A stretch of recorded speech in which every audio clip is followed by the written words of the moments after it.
conference if it had not been for the person who spoke immediately after me, proposed to his girlfriend on stage in front of about 1,000 people, and I just got kicked to the side.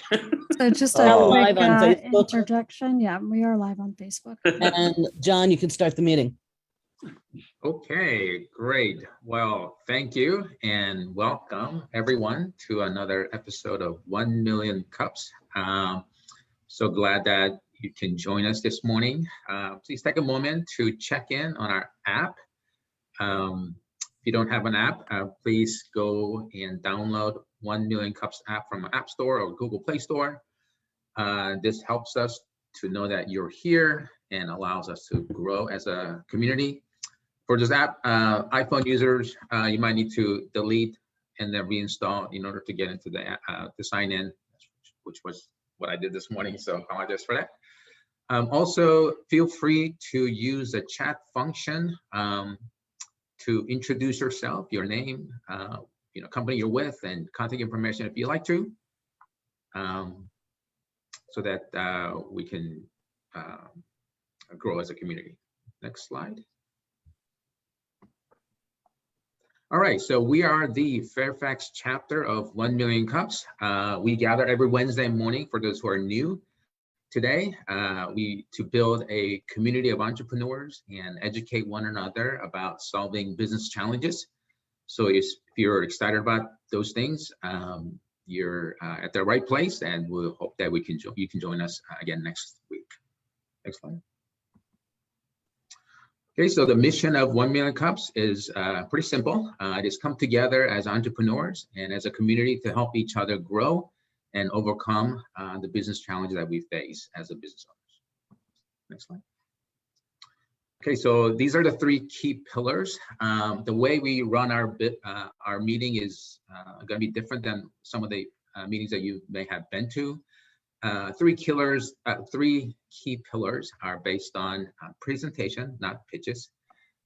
We focus on making authentic connections, not networking, and we're run by the volunteers in the community and for the community. Next slide. Okay, so the goal of our meeting is to create a safe and supportive environment where everyone feels welcomed and different ideas are shared. We're radical about being inclusive, and we are an all volunteer-led community. So we need everyone's support, whether you're an organizer or presenter or attendee. Next slide. Okay, so as a all volunteer-led community, we would like to welcome everyone to join the community. There are many ways that you can help the community grow. First, attend the meeting each week, which you are doing this morning. Second, participate in the conversation and provide feedback during the presentation segment later in the meeting. And third, please engage us with us online. Share our content on your social media. That will help get the word out to everyone who may be missing out. And finally, invite your friends and colleagues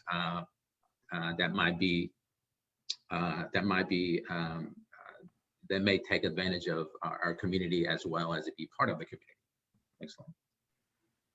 All right, so these are the organizers who work behind the scenes to make things possible. I would like the organizers to introduce yourself, just the name and the company you're with, starting off with Donnell Johns, and we'll just go across from left to right and then the next line. So Donnell. It's Donnell. I am the CEO and founder of Veterans Grove, Virginia, and I'm happy to be here. Jen Dalton, the founder of Brand Mirror. I'm excited to see everybody this morning. Tony Barnett. I am the Chief of Staff at Shirley Lou Associates. It's Melinda. Melinda Sigel. I own the Sales and Marketing Connection, and I want to welcome you all today. John Ruttenberg, CCC Solutions. I'm just happy to see Donnell. Yay, there he is. I am Woo-hoo. Renetta Jones, CEO and founder of Extraordinary Solutions. I don't think Marnie's with us. So hi, I'm Rosemary Savino, COO of Gravitate. Happy to see so many caffeinated folks this morning. Thanks for joining us. Great, thank you, organizers. Next, we like to recognize our sponsors. Normally, when we meet in person, we have two sponsors. We have a space sponsor and a coffee sponsor. Even though we meet virtually, we still like to recognize them. So the space sponsor is Office Evolution. I'm with Office Evolution. I'm John Yu. We provide a co-working space and flexible space options for business owners in the DC and Northern Virginia area. We love partnering with business communities like 1MillionCups to help ignite the growth of small businesses and entrepreneurship. Next, our coffee sponsor for the month of August is DC Fempreneur. And I'd like to ask Lisa, if she's here, to tell us a little bit about DC Fempreneur. Thank you, John. Good morning, everyone. My name is Lisa Shapiro. I am the founder and CEO of DC Fempreneur. We provide community and support to professional female entrepreneurs in the nation's capital, both online and in person, by providing networking opportunities, collaboration, continuing education, helpful resources to help impact member businesses to make them more purposeful and profitable. Thank you all for having me. All right, thanks, Lisa. Next slide. Okay, so let me kind of walk you through how our virtual meetings work. So first, I'd like to ask everyone to please keep your microphone on mute during the presentation. And after the presentation, you'll have an opportunity to provide feedback or ask questions with regards to the challenge question that our presenter has this morning. Our moderator today is Melinda, and she will help facilitate the discussion. And so with that, let me introduce our spotlight speaker or presenter this morning is Gwen Whitaker from GreenFare Cafe, GreenFare Organic Cafe. Melinda, please take it away. Welcome, Gwen. It's your turn to present. Thanks, Melinda. And I want to raise a special thanks to John Foster, who has talked about this group for quite a while. I know he's very active and engaged and talks about a lot of the benefits of it. And so I am thrilled to be here today to talk about a company that I started 5 years ago, GreenFare LLC, and then a nonprofit that I started a year and a half ago. Just real quick, my background is electrical engineering. I spent 35 years in the intelligence community as a provider of enterprise-based systems and high-performance computing, data analytics, and cloud computing. My company put the first cloud computer at CIA, and I sold my company 10 years ago, and that gave me the opportunity to look at the next chapter of my life, which was focused in health and wellness, and the environment and animal compassion. And so those have been kind of the things that I've been pursuing since 2011. So my challenge question today, I'm going to talk a little bit about the company, but how do I find a partner company to do a return on investment pilot that I can use to attract organizations that are interested in reducing their health and wellness costs to the company?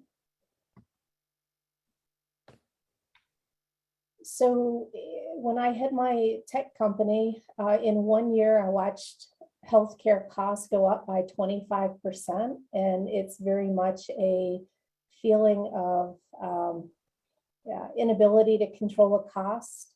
And so what we do at GreenFare is we provide a methodology to remove obstacles to people being successful in doing a lifestyle change. We do education, we provide a book, we do classes, And we do this 21-day Kickstart program that's sponsored by the Physicians Committee for Responsible Medicine to help people move into a plant-based, organic plant-based diet that does food without added salt, oil, and sugar. And we watch people reverse most chronic illnesses. So things like obesity, type 2 diabetes, hypertension, and high cholesterol.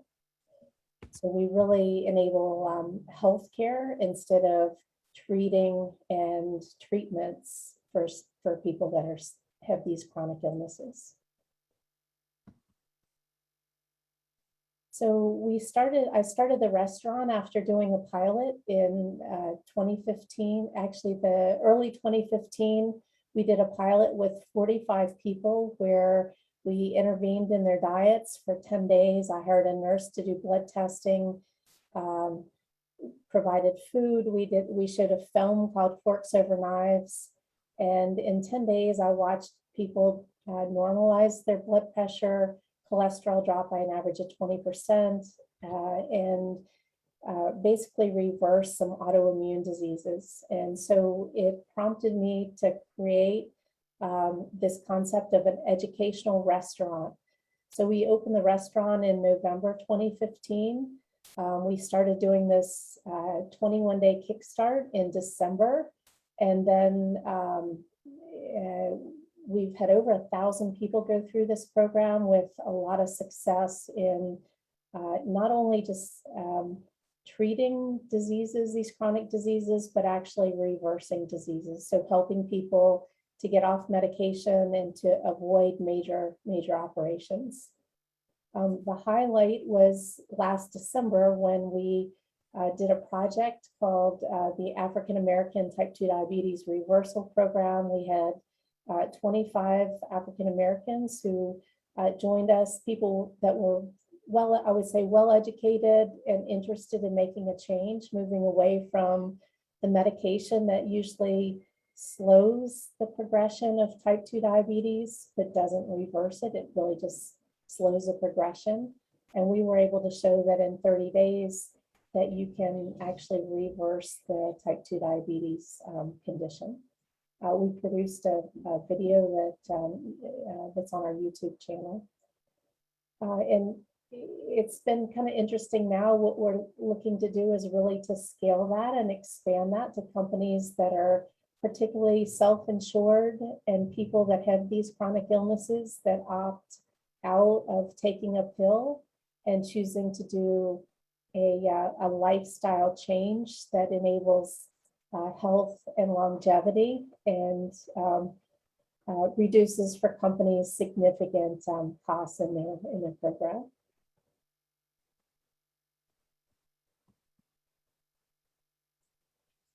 So traditionally, we've provided this service to people that come in off the street. Usually, it's through referrals. Almost all of our business, we haven't marketed through traditional channels. It's been mainly people that are services. I'm sorry, don't get scratching here. People that come in. But we have had maybe 3 dozen senior people from the intelligence community. From my background, I've had Assistant Secretary of Defense, 2 directors of the NRO, a whole bunch of leaders at the CIA, and then 3 dozen doctors. And the doctors come in usually after they've had patients that come in and ask to be taken off medication or that have lost 30, 40, 50 pounds. And they start becoming curious about what we're doing. We have engaged with a couple of companies. One was the car company that supports the NFL, Washington NFL team. We actually did our program at the company where we bought food and classes. And that was probably about 4 years ago. I'm trying to work a partnership right now with AARP. And this usually starts out with an education of the staff and sort of inspiring people to choose a health program instead of a treatment. So I do a lot of talks in the spaces, but that's basically our 2 customer sets.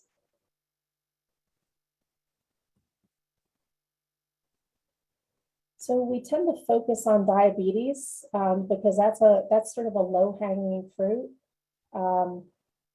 Chemotherapy these days, if people get cancer, chemotherapy right now will cost an average of $10,000 a month.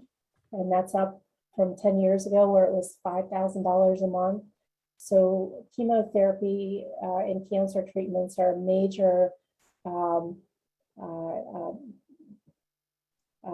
profit center for the pharmaceuticals, and heart disease at $10,000 is spent, and anywhere from $100,000 to $250,000 per heart surgery treatment. So that tends to support the hospital system. So that's the profit center for the hospital system.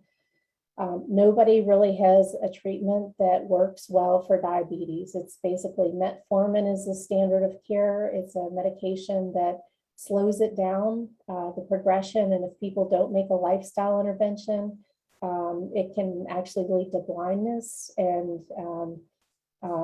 people having amputations of different digits.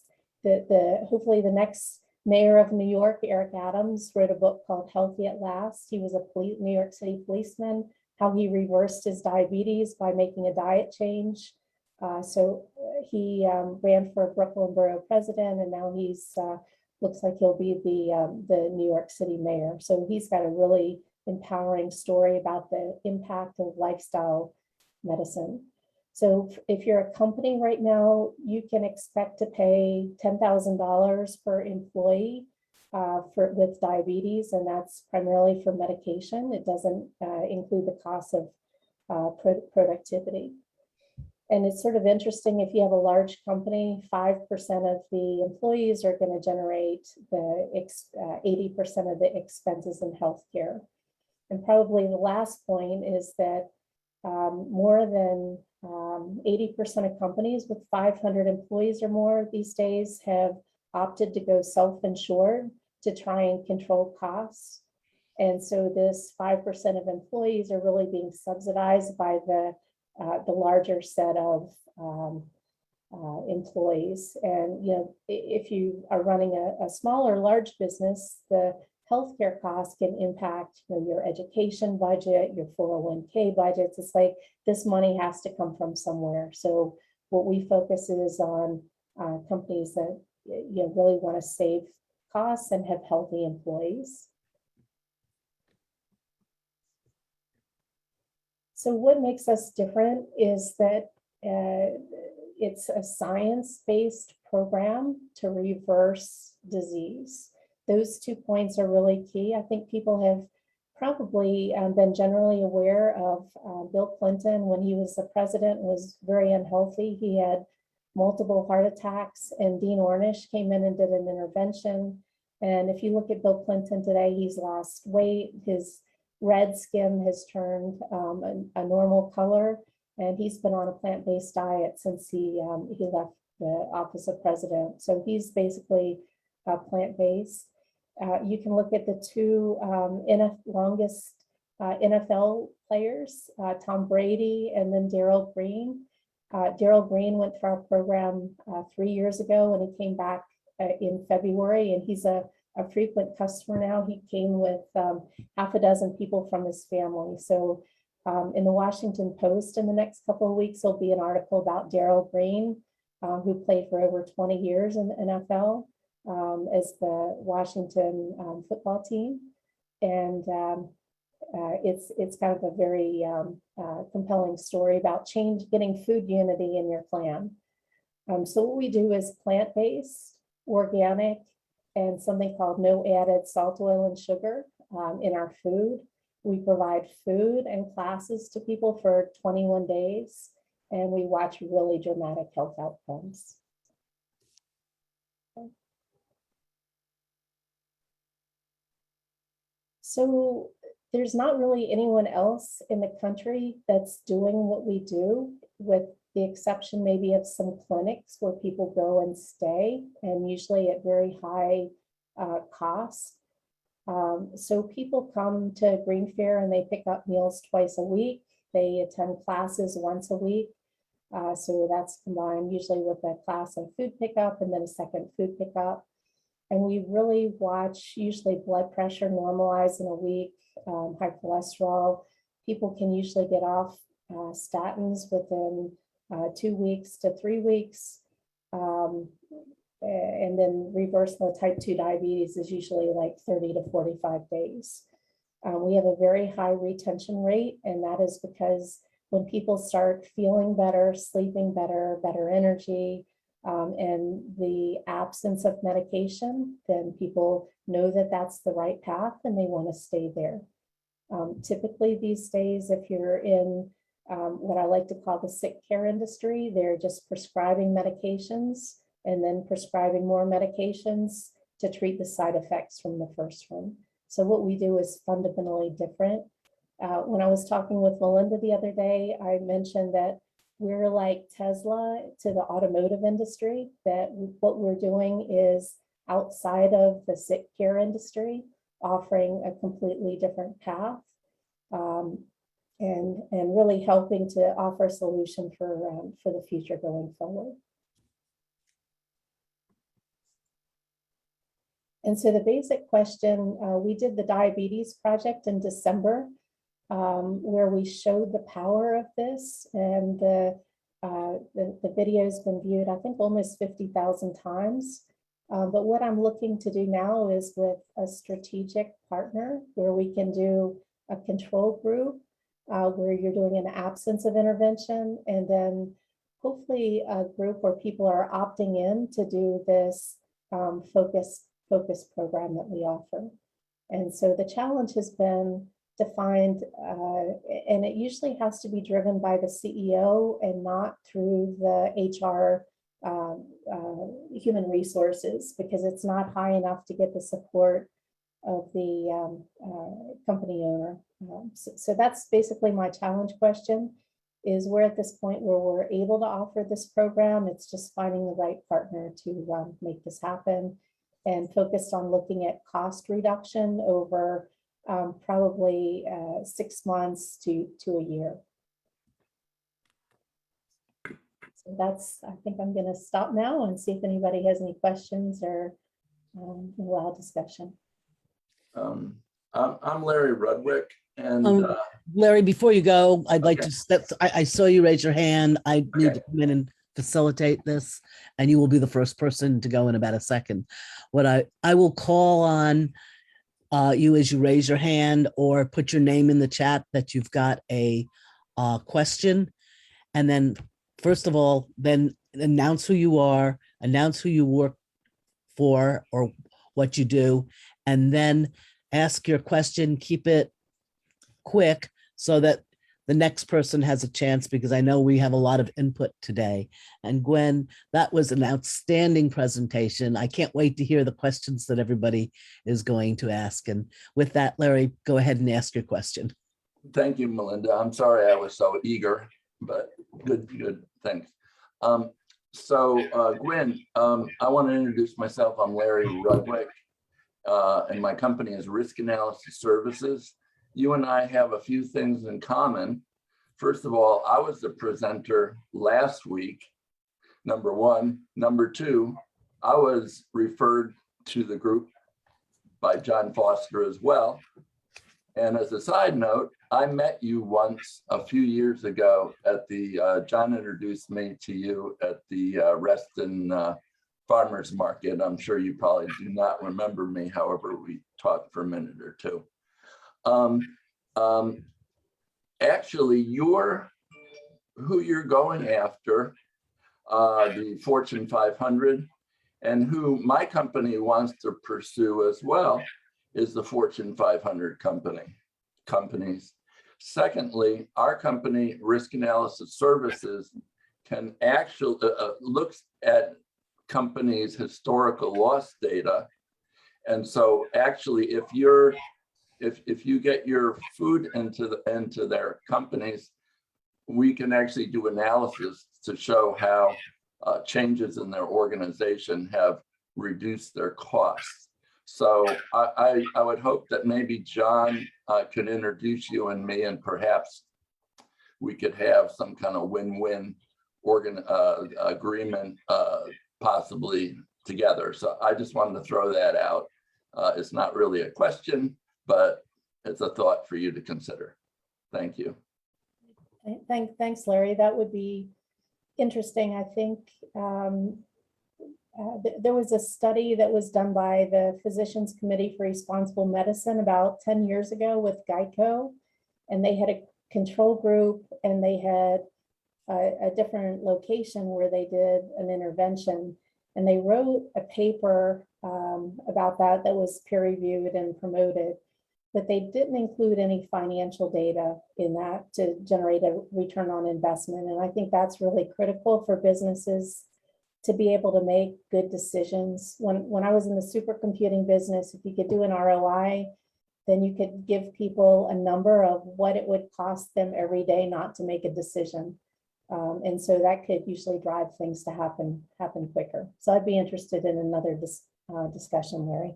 I should add one more thing that's important. Our main goal is to help big companies to reduce their insurance premiums. That is our main goal. So there you go. Thank you, Larry. Next question is Lisa Shapiro. Good morning, Gwen. Great, really great presentation. My question is, are you still based in Herndon? We are based in Herndon. Okay. And I would like to do a pilot probably located in the Fairfax, DC area. I think we could go as far as DC to offer the classes and deliver food. Okay. I have a plan to be able to scale nationwide, though, using the concept would be working with like a hotel chain to prepare and offer for pickup the food and teach classes in hotels that would be given by PCRM's Food for Life instructors. So we would provide the methodology, the education for chefs, and it is a scalable solution. So I wanted to know if you have considered as part of your customer segment, hospitals or people who work with patients.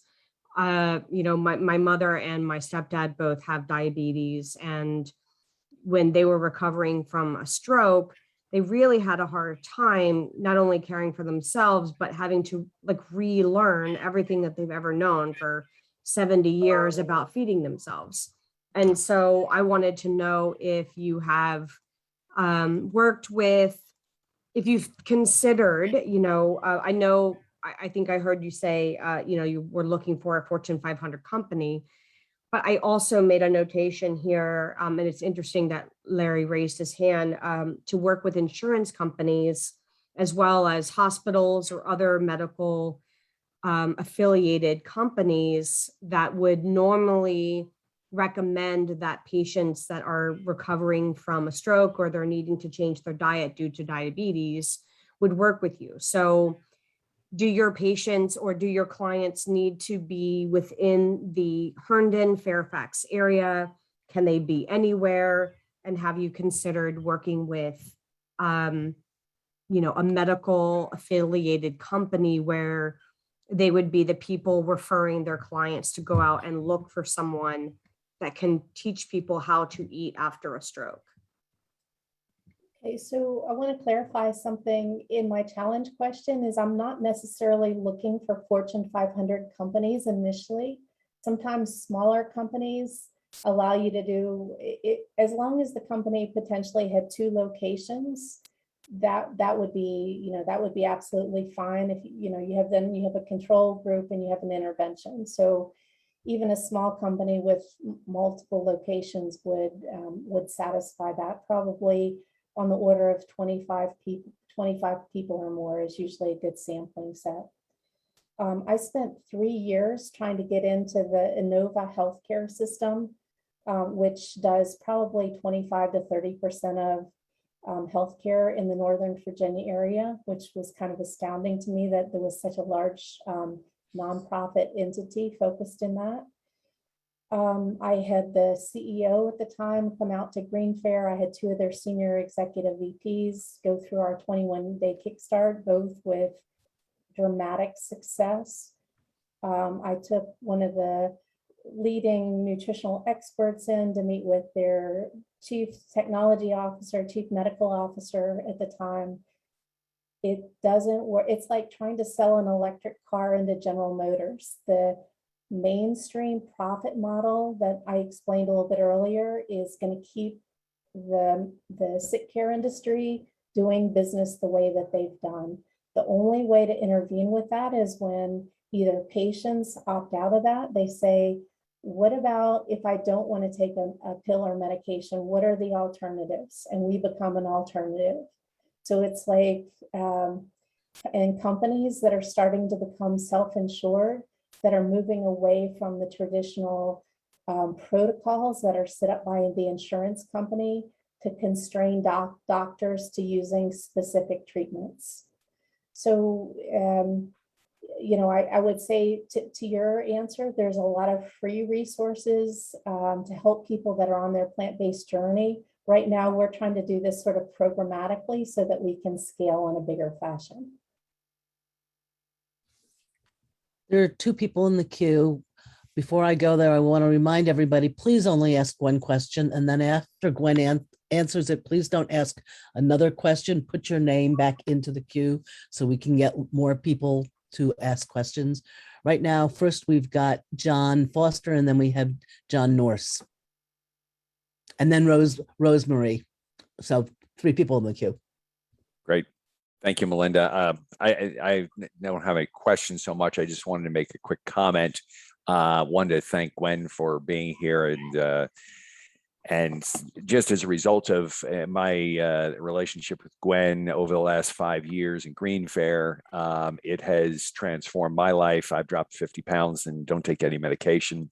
So I just wanted to bring that up as far as just a testimonial as far as the program. It does work, and I have been involved with this over the last 5 years because of that change. And so I thought with 1MillionCups, you know, it has certainly been a challenge, and food is one of those, you know, I think one of the biggest challenges that people face. So we are looking to, you know, make a difference there, and really from going down the corporate standpoint, you know, going down that corporate lane is really where we're trying to go to, you know, really make a change, you know, on a national level.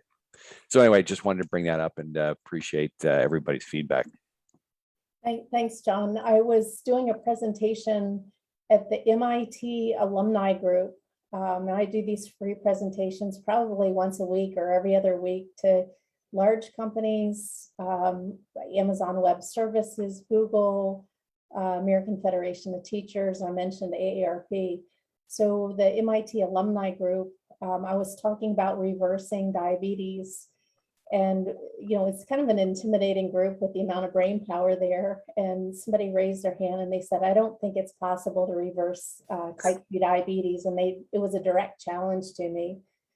And before I answered, another fellow that was there raised his hand and he said, well, actually, I can be a first line example of that. He said, 3 years ago, I was diagnosed with diabetes.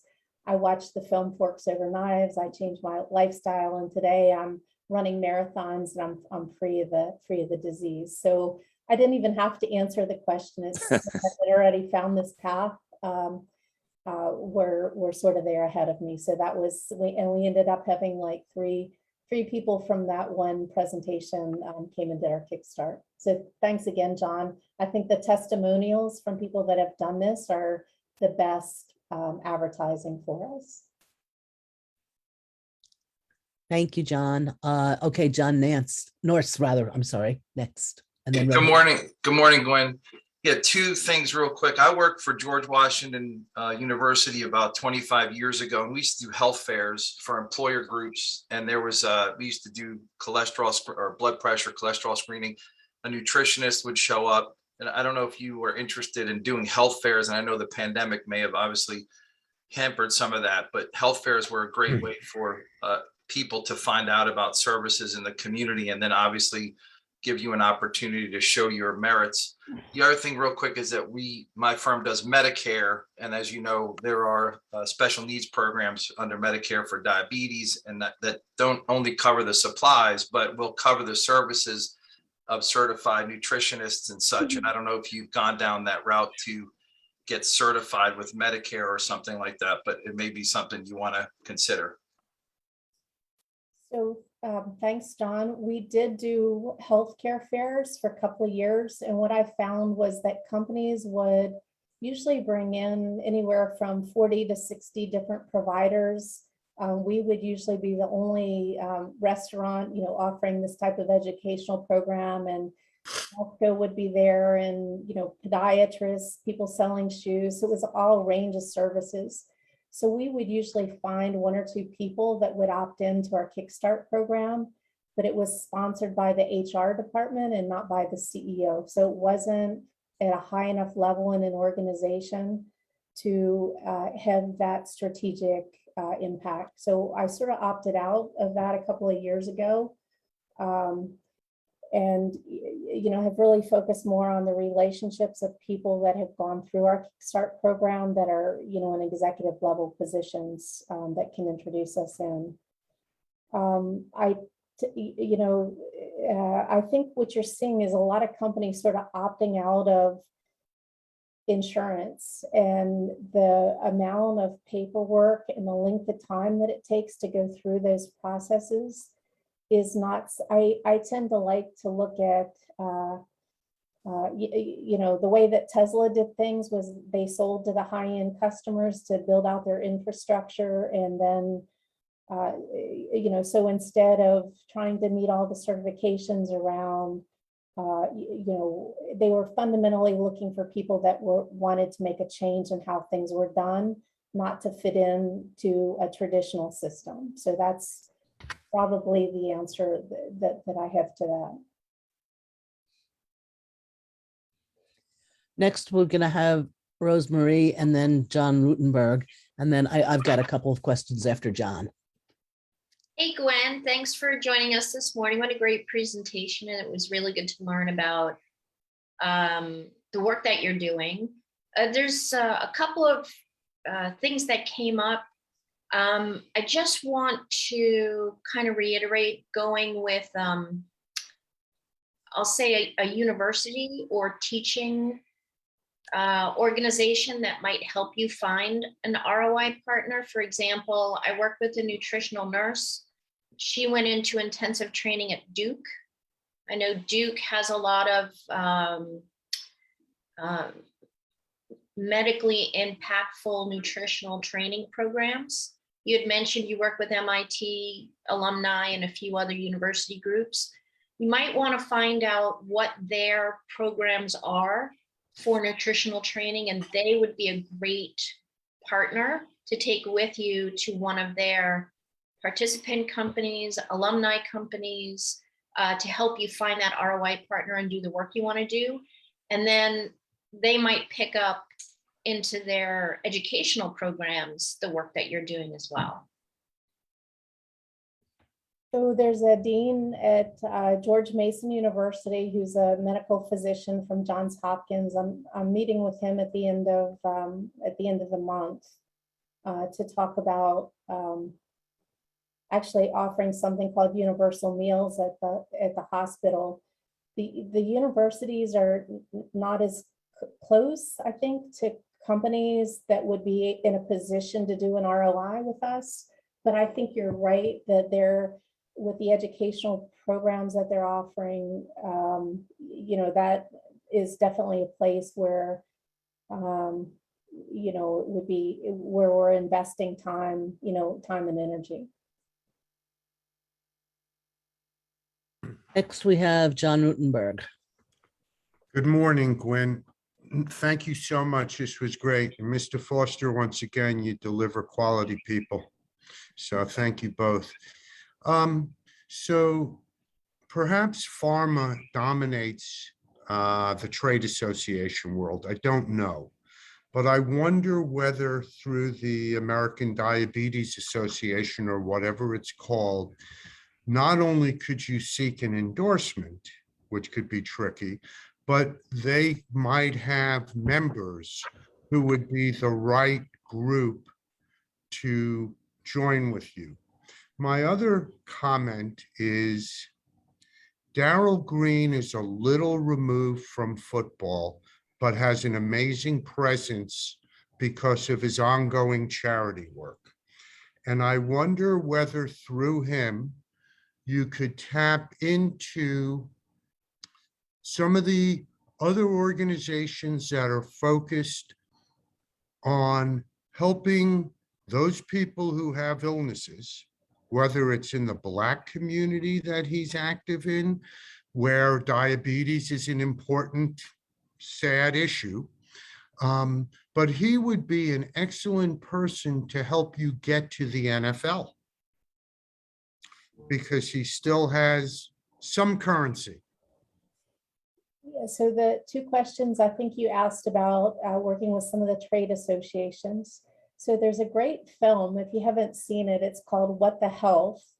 And it's an expose on the American Cancer Association, the American Heart Association, American Diabetes Association, and how these organizations are really sponsored and supported by pharmaceuticals and the Department of Agriculture. And if you go to American Diabetes Association and look at the recipes that they provide that they're recommending to people to follow, if you follow these recipes, it's guaranteed that you'll always have this disease. So it's sort of, again, going back, you know, it's a more difficult problem than trying to get people to smoking cessation, where, you know, that was a single industry with the tobacco industry. This industry is the food industry, the Department of Agriculture, the pharmaceuticals, the sick care industry. It's everything that is positioned to keep people sick enough to continue working to pay for their medications.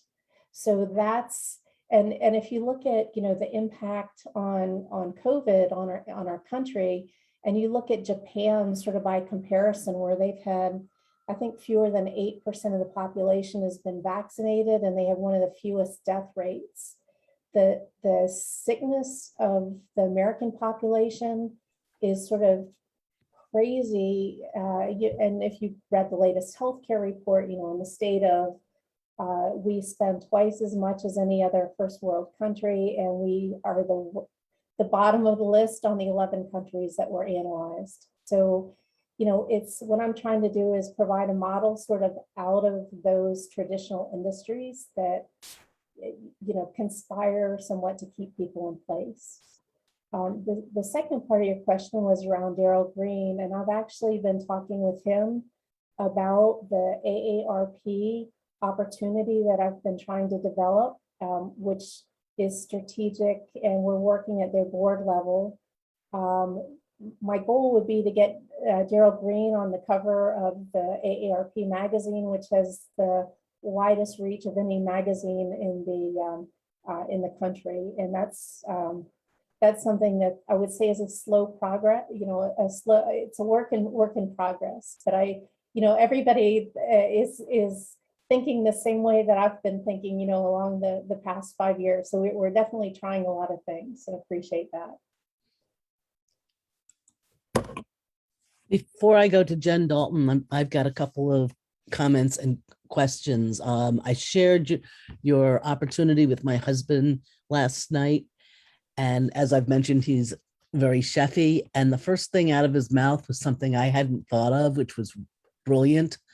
And that is going after some of the churches, because the Black community is very involved in their churches. And that may be another pilot for you to do or to test. And I'm going back to your question of who should you be piloting with or putting a program to get with as a partner. And that might be a partnership worth exploring.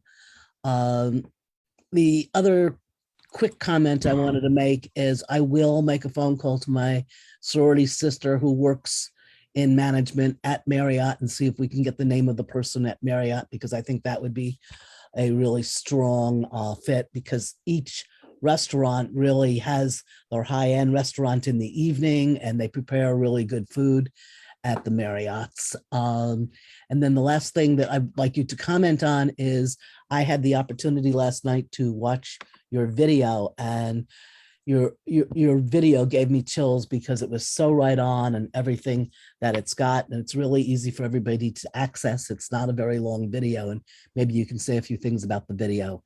And then after that, Jen, it's your turn, Jen Dalton.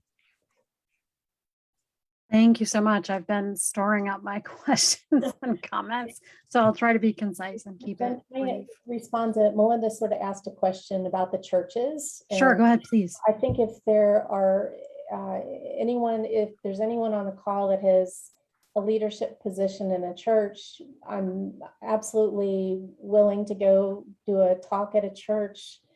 And if a congregation had, 20 or more people, I've done these quite frequently at different churches and companies and businesses. So there's a book. People have heard of the Blue Zones. It's Dan Buettner's Blue Zone book, where he talks about places around the world where people live to be over 100 years old, in Okinawa, Japan, Sardinia, Italy, Icaria, Greece, Nicoya, Costa Rica. And then one place in the United States is Loma Linda, California. And the interesting thing about that population is it's primarily Seventh-day Adventists. And so they don't drink, they don't smoke, and they don't eat animal products. And on average, they live 10 years longer than the rest of the US population. So just by demographic, that's something that you sort of wonder, why are healthcare providers not looking at that dramatic population, that dramatic difference? And when we see for 4 years in a row, the average age declining in the United States, why are we not talking about that? Why is that not, 800,000 people die every year from heart disease, and you never see that on the front page of the Washington Post. 800, almost 800,000 people die from preventable cancer deaths. It's when I do my talks these days, I actually start out with an ashtray that I made in 1964 as a brownie. And my presentation is all cartoons and pictures. So this ashtray picture is in 1964, more than 65% of people smoked in the United States. And today it's less than 15%. But lung cancer is still the number one cancer. And people today know that it's preventable. If people aren't smoking cigarettes, it's preventable. And so we know the same thing about plant-based nutrition. Breast cancer, prostate cancer, colon cancer are all preventable diseases. It's things that through our lifestyle choices, we're promoting these diseases. And then we get in the healthcare industry, the sick care industry that provides medications and treatments. And so it's really a re-education of the population about how to move into a position of health and tax things that cause sickness. So that'll get me running for office one day, but not today. Jen, your turn. Sorry, Jen. Thanks. No worries. It's good to practice patience. I have teenagers, so thank you. I had a couple of thoughts. One, my husband and mother-in-law is Seventh-day Adventist, and so he went to Columbia Union College, and that would be a school nearby that you could potentially partner with. And they have a very diverse population, so you might get some great potentially insights, research, etc. Another question I had, two questions I think that if you can answer them really would help give me a bit more context as well. One is, what is the supply chain impact of the work you're doing? Because I think if it's sustainable and all of that, your work could also be featured in ESG reporting for large companies who need more content to put and what are they doing from an environmental, social, and governance standpoint. So that's one question, sort of what's the footprint. The second would be, where do you source your food from? So, there are organizations around here like 4P Foods, which does organic food and works with local farmers. But part of the reason I asked that too is, is a strategic partner Impossible Burger? Like, I have no idea. I'm just trying to flesh out, when you look at an ROI partner, what are some things that you're looking for that would help you grow nationally? What are some things that they will expect from you to be able to say, yes, we want you as a partner? So those are great questions. So we source, and I'm going to draw one, if you care about human health, it turns out that the diet that's best for human health is also best for planetary health. There have been a huge number of articles written about, beans, not beef, by the Atlantic magazine and the World Health Organization, and the environmental studies all talk about the sustainability of a plant-based diet. So if you care about the environment these days, then you really need to be on a plant-based diet to help do the most impactful thing that you can do which is your dietary choices. The second thing is around, some of these plant-based. So I was in the technology space, and in 2016, Eric Schmidt from Google came out and said that plant-based technologies was the #1 trend in the market from an investment standpoint. And so that got my attention. We've been open for a year.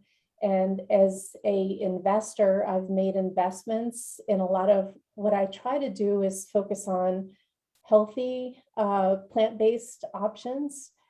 But I think at the same time, getting animals out of the food chain is probably a good thing. So I've supported some of those that would be probably moving from one processed diet to another processed diet. So my central goal with greenfare.org is to promote health and not, focus on compassion for animals or health for the environment. It's focused on human health. So if you're looking at those foods, people will move from maybe one processed diet to another processed diet that doesn't include animal products, but they're not going to have the fundamental benefits of reversing chronic illness that what we do has. All of the food that so the restaurant industry kind of opened my eyes. If you go in a restaurant these days, it's an Asian or Thai restaurant, and you wonder why they can offer 4 or 5 pages of different entrees. It's because everything that they're offering is frozen. They have a truck that shows up to the back that delivers Asian foods into their freezer. And then they use oil and salt to reawaken the food. And usually that's to the detriment of the patients at the benefit of the restaurant. Everything that we get is from probably 80% of our produce is from 150 miles. We actually went through the USDA organic certification. So the more you learn about food, the more important it is that it's grown in soil that's healthy and sustainable. And that if you're buying conventionally grown food, there's actually chemicals in some of the food that prevents the absorption of some of the amino acids that are essential for human health. So you see people eating more than they need because they're not getting the nutrients that they need. So organic is critical, sustainability is critical.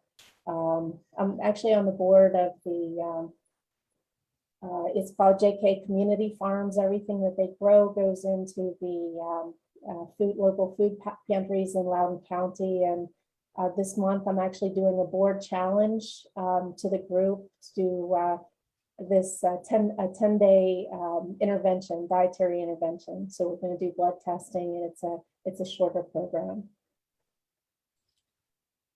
Last question is going to, the second to last question is going to be Sarah Condi, and then Jen Dalton will ask our final question. Hi, Gwen. Nice to meet you. I work for a company called MBO Partners, and I also have an LLC, and we are doing like workforce optimization for the Fortune 500 in terms of contingent labor, freelancers, all of that. And so I immediately go to those who don't have health insurance, or it's very hard for them, like independent consultants and freelancers. And there's a couple folks that I've met in the industry that are doing some disruption there that there might be a fit, there might not be. So I've put those in the chat and we could talk about those. I'd love to connect with you. And then I happened to have the privilege to help one of the senior level folks from Nature Conservancy form his own business. Now he's with World Environment Center. One of his projects was to General Mills, all about the soil and the supply chain and how it saves them money. So he was in the Obama administration. He is very well connected in DC area, all about sustainability. I'd love to tee up an introduction for you if there's any way that, even from a board or influential level, I know that he would be really passionate to help. And thank you for all that you're doing. This is really interesting. And I think the way that you reference how you're describing constantly putting in the sick care industry, I think is really clever and good, because you're constantly reinforcing that. And the more you reinforce it, the more it's hard for anybody, like the more I'm starting to think about it that way. And I think that's very powerful. So love to talk to you and introduce you and do anything I can to help. Thanks. Very good. Thanks, Sarah. I'd love to meet. The Nature Conservancy is on the same path that I'm on, and I would love to connect with them. My email is it's GWYN, my first name, at greenfare.com or greenfare.org. Either one gets to me. Sounds good. And do you do connections via LinkedIn, or would you prefer email? Either. Okay. All right. Thank you. Jen, it's time for the final question of the day. I know I feel like I should give it back to Donnell, but I'm going to keep it and ask for today. The question we always ask is, what can we as a 1 Million Cups community do to help you? And, we have lots of stuff in chat, so I definitely recommend saving it. But what else can we do to help you? So I always appreciate that perspective, because why I'm in this space is to try and help other people and to help companies. My dad always asked me if I'm successful. I think I lost a lot of money the first 5 years I was in business, and last year I lost less money than the first 5 years. But it's been one of not financial success, but the stories that we get around people's lives that have been saved with this is extremely important information to get out to people, to disrupt this cycle of people feeling like they're slaves to the to the pharmaceutical and medical space. And we help people look forward to visiting their doctors and getting, or not visiting a doctor at all, and getting, hearing, go play with your nephews, or go out and do these things instead of being told to stay in bed and take medication. So it's that path. So I appreciate that perspective. I guess I would suggest, when you hear people that have sicknesses that are chronic sicknesses, is sharing that we exist and that the potential exists for people to reverse their disease. I'm one of the executive producers of a film called The Game Changers. It's got Arnold Schwarzenegger in it. I'm going to type it in the title here. If you haven't seen this film, it's very Netflix and Amazon. If you watch that, it's about all of the athletes that have gone plant-based. The last fellow that just won the tennis championship, Lewis Hamilton, the race car driver, all of the, a lot of the athletes these days, the Tennessee Titans, 15 of their defensive line have gone plant-based, bodybuilders, weightlifters, and they attribute their success athletically to this dietary change. So watching this film, I'm, as I mentioned, one of the executive producers. I've been involved with 4 films now, because media can be very compelling. So even taking a look at this film, and if you know somebody that either is complaining from a company perspective about increasing sick care costs, or someone that has a chronic disease, then please refer those people to us. Okay, next slide, please.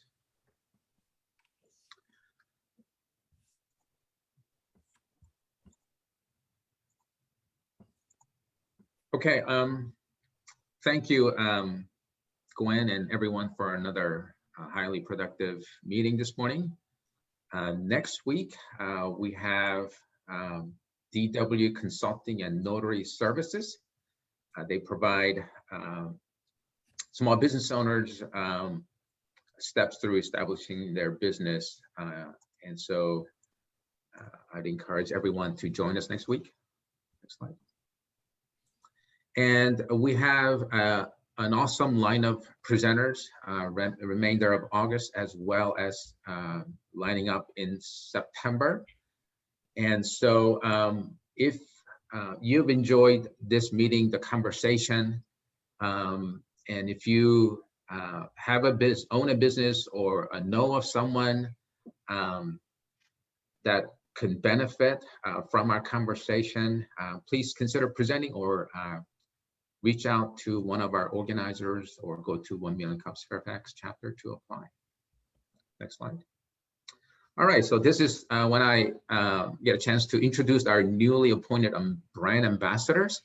These are the folks that also work behind the scenes to get the word out of our great 1MillionCups chapter and our community. And so I would like to take this opportunity to have the brand ambassadors quickly introduce themselves, name and the company that you work with. Dan is not. I'll be Dan Lender. Okay. We watch houses when you're traveling. Fantastic. And Gresham's not here also. Anyone want to plug Gresham real quick? Gresham is an awesome graphic designer for anything online as well as traditional. And John? And I've already made my case. Is all I can say is, ambassador for GreenFare Health and Wellness, healthy people, healthy planet. Sarah. Hi, I'm Sarah. Think about me as the independent consultant lady. Anything I can do to help, I'm here and I'm happy to be with this organization. Thank you so much. But you're much more than that, please. I'm also very loud. How about that? And Reggie? Reggie is not on, he was earlier. So Reggie is great graphic artist, very involved in branding and helping clients get noticed. Great, thank you. All right, so if you are interested in serving the business entrepreneur community, I would encourage you to consider volunteering as a brand ambassador. Also, if anyone is interested in helping out with 1MillionCups Fairfax chapter, I would also encourage you to participate, join as a organizing community. So you can reach out to any one of us. Next slide. Sorry. All right, so we have, as you can see here, a number of successful stories the presenters have gone through and been very, have showcased our product here and have gone and pretty popular. So you can read through those from a number of companies that have gone through presenting at 1MillionCups. Next slide. These are some of the events. Jennifer's in the audience if you want her to Okay. announce them quickly. Yeah, Jennifer, you can kind of walk us through some of the events that you're hosting. Yeah, thanks so much. Good morning, everyone. It's going to be hot as you know what today. Real feel of 106. Please come out this evening to our business after hours. It's technically a premium frozen yogurt and gelato social, but ice cream social is easier to say. At Peach Wave of Fairfax at University Mall, just outside the city of Fairfax. Be a great way to cool down. Exciting things, we've got 2 new businesses opening up. One just outside the city. Ladies, it's Monkeys of Fairfax, upscale women's clothing store. Their ribbon cutting is Friday morning, and they have grand opening things all weekend long with trunk sales and things like that. And for the golfers in the house, the PGA Tour Superstore is opening at Camp Washington in the city of Fairfax Saturday morning. I have been in there. It's an amazing space. So check it out. Next week, Nextco's got their virtual B2B speed networking. Check it out on Tuesday. Our young professionals are doing a mini headshot photo session on Wednesday at Office Evolution in Fairfax. And then immediately following that, we've got John Narel helping you build your career GPS, all part of our young professionals. Everybody asks me, what's a young professional? We accept the young professional and the young at heart professional at all of our young professional events. And then on Thursday of next week, our Women Mean Business monthly meeting, we're just doing a roundtable open networking meeting at PJ's. Thanks, Jen. Thank you. All right, thanks, Jennifer. So, as you know, entrepreneurship is a journey, and you don't have to take that journey by yourself. Please take advantage of 1 million, the resources that you have, such as 1 Million Cups, and we'll help each other get unstuck. I think that's the story behind it. Next slide. All right, so we're at the end of our meeting this morning. I hope that the meeting was productive for you, as it has been for me, and it got some good takeaways. So I also want to thank you, Kaufman Foundation, and I think our time is up. So we'll see you all next week. And if you have any questions, want to stay around, we can stay around for a few extra minutes. Sarah, quick question for you. Are you since I see basically about this big of a window, are you the person who is going to be presenting your company, Vivify Your Career, in September? Not the same person? Okay. We are still Sounds on cool, Facebook though. Live. Can we please stop the Facebook Live recording? That's Sarah Joy, Tony. Just so you Okay. know. Just wanted to make sure. Sorry. Thank you, everybody, for staying a few minutes over. We appreciate it. Thank you all. Sarah's one of our new ambassadors, isn't she? Yes, she is. Yes, Yeah. she is. Oh, yeah. Oh, yeah. I thought we need to get you on the page. I need to send me a picture. I will, no problem. Yeah, Sure. we know a bunch of Sarahs. That's why I'm confused. Yeah, 80s babies. It's like Megan, Sarah, Jennifer, you know. Just Yeah, take a guess. and you have black Gwen, hair. that was and- outstanding. Jen, you're an 80s Absolutely baby. outstanding. Jen is an 80s baby. I was born in 77. I am on the cusp of millennial Gen X. Hey, Donnell, can you stop the Facebook Live? Yeah, we're recording? still on live. Oh, shoot. Let me see if I could do that. You're